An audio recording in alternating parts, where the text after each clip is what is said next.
Hello everybody. I am here on the floor of my knitting room, and today I'm going to talk about choosing colors for color work. Sorry, I was just petting Charlie's right here on my stool.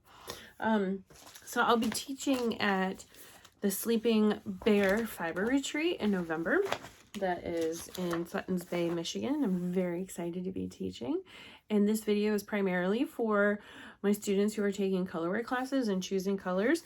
However, it could be for anybody who's just curious about where to even jump in and get started. The two patterns in my colorwork class that my students have to choose from are the Harriet hat. And this is actually a fundraiser for the Shetland Islands to get an MRI machine, because it's very inconvenient for people on the island to have an MRI scan. They have to go and fly all the way to the mainland, and it's very expensive and very inconvenient. So they're raising money. So this is one of the several patterns available. And another one is by Lynn Manderville. Isn't it beautiful? It's called the I Heart Color hat. And here's actually a better picture. And the purpose of this design, she actually designed this to have a bunch of hearts. So depending on how you manipulate your colors, you can have a ton of different hearts in your design. And something I really like about Lynn's design, and I'm just gonna flash it real quick. She does a grayscale chart so that you can color in with your own colors. So my students who are coming, I highly recommend playing around with that. I will have extra copies of that part for you. Don't forget, everybody, you need to purchase whichever design you are using before you arrive for class. Another example, so both of these are pretty classic Fair Isle technique, meaning that there's these bands of color through the design, and it tends to change color. Like this is the foreground changing color, and then there's also ones where the background is changing color along the way. And I just wanted to show another example, because in both of these examples, the background and foreground color change throughout the work. But I wanted to show you another piece where the background color pretty much stays the same. This is the Ruska, sorry, glare. This is the Ruska sweater. And this is by Jessica McDonald Designs, knit in Barrett Wool Company, worsted weight. So this is another example where the background pretty much stays the same, and there's just bands of color otherwise. Really great. So I'm going to show you two different yarns, and I recommended them both. One of the yarns is from Shetland, because Fair Isle was born pretty much in the Shetland Islands, and it is Jameson Shetland wool. Really amazing wool, and it's from Shetland sheep, and there's over, I think, 300 colors. And I'm looking at my collection here. 2, 4, 6, 8. I have over 40 colors of my own, probably more than that, probably closer to 60 of these colors. Looking at I don't have a ton of purples, I don't have a ton of oranges, but I have a fair amount of blues and greens and some yellows. But this is a really great option for color work, and with color work you really want more of a toothy woolen spun yarn, because it's going to grip and really blend together and create the beautiful patterning. Another yarn that I've used for color work that I really enjoy is Piri. I'm not quite sure how to pronounce it. Piri, and it is a Brooklyn tweed, and this is a worsted spun fingering weight. I picked all of these colors up the last time I was at Wool and Honey this summer, and that's actually what I used to knit this Harriet hat a while ago. And look at me, I'm so bad. Haven't knit my ends in yet, but I thought that would be a great thing, because then I can do that as an example in class. So I will be showing you all several techniques on how to weave those ends in later in class. But you know, I love the backside of colorwork too, all those floats. So I knit this a long time ago, actually, with some scraps of Piri that I had. And so I was just trying to make it work with what I had. But I ended up really, really loving it. I think it would make a beautiful sweater, these colors. So, and one of the other things on Farrell Colorwork is that you're going to have this corrugated rib. So you have ribbing traditionally at the base of the hat, the bottom of the hat. But this is colorwork ribbing. So we're going to discuss that in class as well. So my biggest advice, no matter which yarn you go with, is first find your focus. The one yarn that you really like is a pop. The yarn that you really think is your favorite. The yarn that just really, really speaks to you and that you want to highlight. So looking at both of these patterns, I'm going to put up so in Lynn's pattern, it's this darker color, this dark blue that she chose, that really carries through the whole piece, and especially this band, the skinny one, and the brim. And then in Harriet's hat, it's that royal blue that really, really pops out. And yes, we have the pops of yellow in there as well. And that is a pop, but like the main focus kind of overall color. So I'm gonna move my camera now. Please bear with me. I need to get, it's on my list actually to purchase a Canva stance for my phone, so it's easier to move around. But I'm gonna turn you guys so you can look at the, so there we go. So I'm looking at my colors and I'm trying to decide which color I really want to focus on. I have a lot of colors that do pop, but I also want colors that are going to look well together, obviously. I am definitely a blue girl. I really, really like blue, but I'm kind of feeling like I need to venture out from that a bit.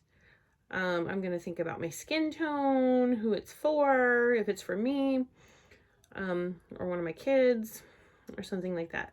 So my oldest, Edie, she's very into blue, like her mom, but she also really likes pink. And since I think I'm going to knit Lynn's pattern, and I know it's not traditionally hearts, but I think I'm going to go with the hearts. I really like this coral, corally orange, or this pink. I'm going to pull those out first. And now I'm going to play with blending. So if I hold this color up, this color plays really well with this pink instead of the coral. So I'm going to pull that out because then these might blend really well together in the background or a focal point. I think I need, what, 6 colors, I believe? 5 colors. So 5 colors. And I'm so sorry about this shaking. Let me see if I can work on that.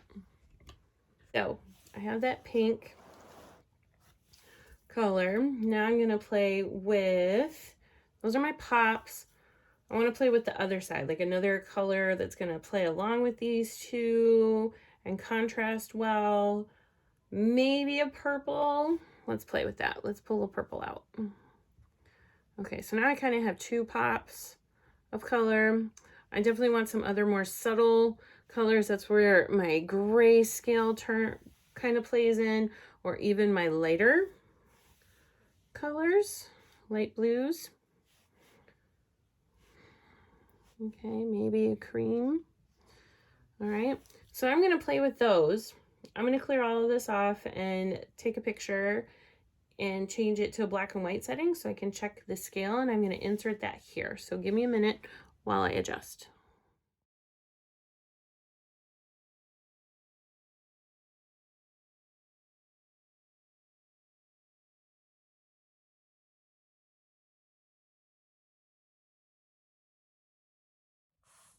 Okay, so once I changed it black and white, the values between some of these are very, very close, and I want the values in grayscale to be different because then I know that it's really going to show up well on my knitting. So I'm actually going to pull out this blue and the purple. Okay, I know I want my pink to really stand out, and I like that there was a color difference between these two a bit. But remember, I only need 5 colors, not 4. Or not 4.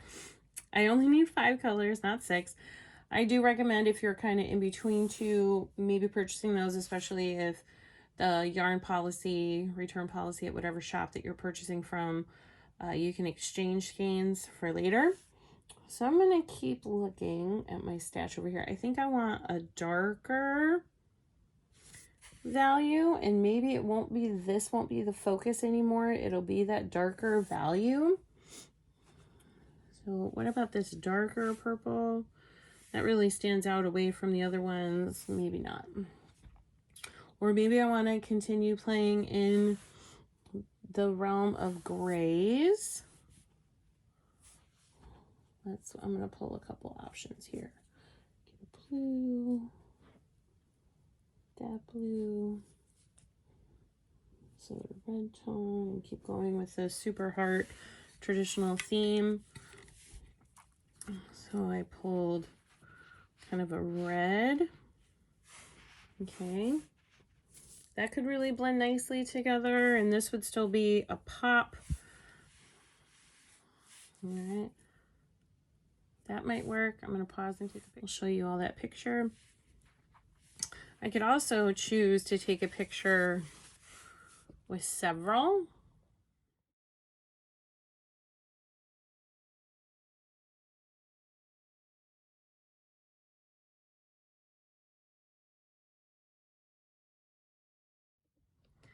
And then make my final decision.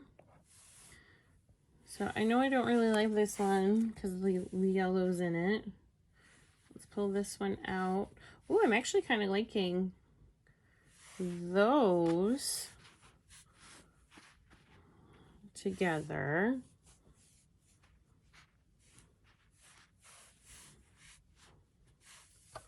That could be interesting. So see how we just kind of move around colors, and sometimes something unexpected might happen.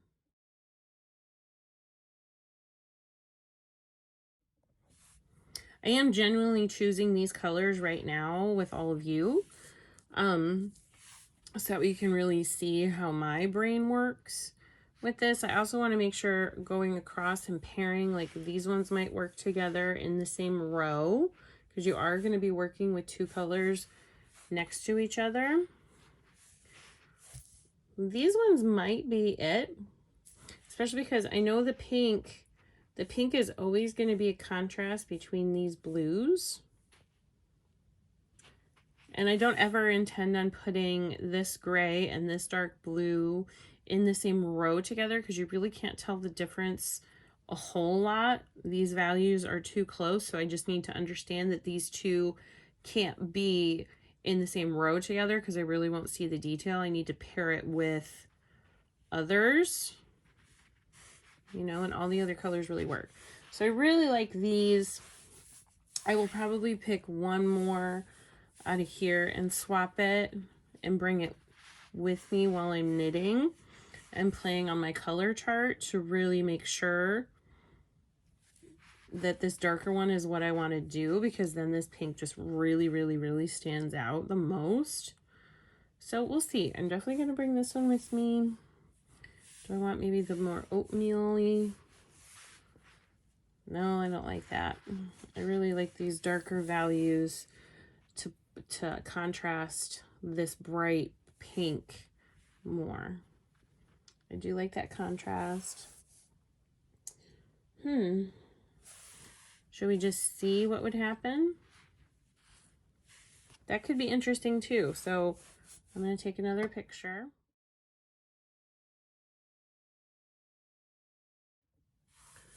So these are the colors I selected for Perry, and again, I picked these up from Wool and Honey. This is a Brooklyn Tweed base, an American-made company, yay. And I know I have 7 colors. When I was there, I just fell in love with this one. I was really trying to remember the colors I had selected for this hat so long ago, and I couldn't quite remember, but I know I really enjoyed those colors, and I know I needed more of them. So I was just trying to see where I was at. I knew I had brown, I knew I had the ochre color and the royal blue and kind of a gray. There's another color in here which is kind of hard to see, but there's 2 colors here. One's like a really light gray and one's a very light mint color. And that changed in the background. But again, I worked with what I had in stash and some scraps from a friend of mine to make this. So when I was at Wool and Honey, the blue and the yellow are the two colors that really pop and stand out. So I knew I wanted to play with that. And I couldn't remember how many colors I needed. I thought I needed 6, and I bought a 7th skein as a backup because I really liked these beautiful browns. But I can pull and remove any of these. And I thought it was really fun because these are really warm neutrals, all of this. It all screams very, very warm colors. I could even completely pull this one out and go like this and have this one pull it out, and I would have 5 colors. Be very neutral, be very Arizona feeling. I could pull the yellow out. And the ochre. And these two are similar enough but different enough that we could really have some fun. I could be super minimal.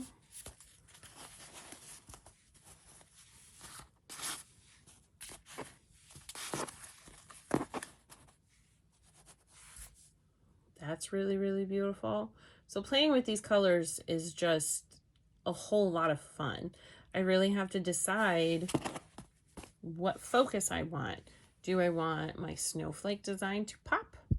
And if so, because when I look at my pattern, there's actually 2 colors in that snowflake. So if I really want my snowflake to not be broken up, because if we look at the example from the Harriet's hat design, that's a big old stripe right through your snowflake. And if you like that, that's great. If you don't like that, then we have to work on that and change it. So I need to think about it. Let's say I don't want there to be a huge big difference. So what if, or I wanted to, you know, I want there to be a difference but subtle. These 2 could be my snowflake, what I want to pop. So I'm going to look at this. Okay, so if the color in my snowflake is these lighter colors, that means this whole background here is going to be light with the yellow and the orange in here. So I really want something dark and heavy inside of it. So that means I will probably pull in this other brown in there. So I'll alternate between the blue and the brown for all these other details. And I'll have this in here somewhere as well. So I want to think about that. What do I want to stand out? Do I want a darker value around my snowflake?